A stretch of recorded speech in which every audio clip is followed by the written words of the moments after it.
Գառնիկ Դանիելյան, համեցեք պարոն Դանիելյան։ Հարցս հետևյալն է, ուրեմն վերջերս տեղեկություններ ստացանք, որ Մղջան գյուղում բարձր դասարանի աշակերտները, ըստ տեղեկությունների 4 աշակերտ բարձր դասարանի, ավելի ցածր դասարանի աշակերտներ, 4 դասարանի աշակերտին ամիսներ շարունակ հետապնդել են թմրանյութ են ստիպել, որ օգտագործի, այնուհետև գումար են շորթել, քննչական կոմիտեն հայտնեց, որ 4 անձի նկատմամբ քրեական հետապնդում է հարուցվել։ Հիմա հարցս հետևյալն է, այստեղ նախ արդյոք այն մարդիկ, այն իրավասու մարդիկ, որոնք որ անչափահասների հետ են զբաղվում, արդյոք այս ընթացքում կանխարգելի ինչ-որ աշխատանքներ չեն իրականացրել, դպրոցներում նամանավերջին շրջանում ահագնացող այդ թմրանյութերի կապված հայտնի պատմությունները որ կան, այստեղ նաև կարդում եմ եւ տեսնում եմ, որ երկուսի նկատմամբ էլ ուրեմն հետեւյալ դաստիարակչական հսկողության տակ, այսինքն այդ մեղադրյալներից երկուսը ինչ-որ դաստիարակչական աշխատանքներ են տարվում։ Մի հատ խնդրում պարզաբանեք, ինչ է կատարվում եւ այդ գործը։ Շնորհակալ եմ պարոն Դանիելյան հարցի համար։ Ըստ էության, այո, պատկան ծառայությունները, որոնք որ պետք է նման երևույթների կանխարգելման ուղղությամբ իրականացնեն գործունեություն եւ տարբեր միջոցառումներ, դրանք ներքին գործերի նախարարության ոստիկանության տիրույթում են եւ դա համայնքային ոստիկանության գործառույթի մեջ է տեղավորվում։ Իրականացվում են աշխատանքներ, որ այս ուղղությամբ կատարելագործվելու եւ կարողությունները զարգացնելու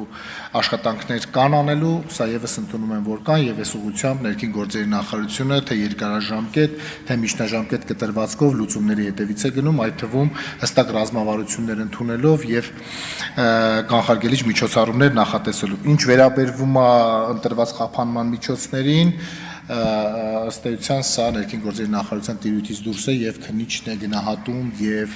ընտրում խափանման միջոցը միջնորդում դատարանին եւ դատարանի կողմից արդեն կամ հաստատվում է այն կամ ոչ։ Շնորհակալ եմ։ Արձագանք պարոն Դանիելյան։ Տեսեք, մենք պիտի այս թեմայով որևէ մի կոմպրոմիսի չգնանք, ինչ որ դաստիարակչական աշխատանքներ ես օրինակ անձամբ չեմ ընդունում այդ մեթոդները եւ նաև կոչ եմ անում ձեզ շատ ավելի հետևողական լինել եւ այն մարդիկ, որոնք որ պատասխանատու են կոնկրետ կա հատուկ բաժին, չէ, որ անչափահասներով զբաղվում է, այդ բաժինը նաև պետքա որոշակի անձիկ, որոնք որ իրենց պարտականությունների մեջ թերանում են, պիտի պատասխանատվության ենթարկվեն, այսինքն ամիսներ շարունակ այդ process-ը գնացել է եւ կանխարգելիչ միջոցառումներ չի արվել։ Եթե պետք է ինչ-որ օրենսդրական փոփոխություններ ազգային ժողովում արվեն, եթե պետք է լրացուցիչ գործիքակազմեր ուրեմն ունենան այն մարդիկ, որոնք իրավասու մարմինները, ուրեմն պիտի մենք էլ այս առումով մտածենք, բայց այն բացի թողի վիճակը, որ կա եւ մեր մտաղ սերունդը փաստացի շատ լուրջ խնդիրներ արժև է կանգնում, այս դրա հետ կապված լուրջ խնդիր կա։ Շատ լավ, շնորհակալ եմ։ Ըստ էության նման դեպքերը եւ ոստիկանության կենտրոնական ապարատում եւ ներքին գործերի նախարարության անպատասխան ծառայությունների կողմից դառնում են ուսումնասիրության առարկա, պարտադիր դառնում են նման դեպքերը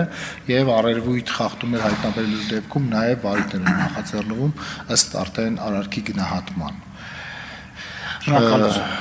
Շնորհակալ եմ։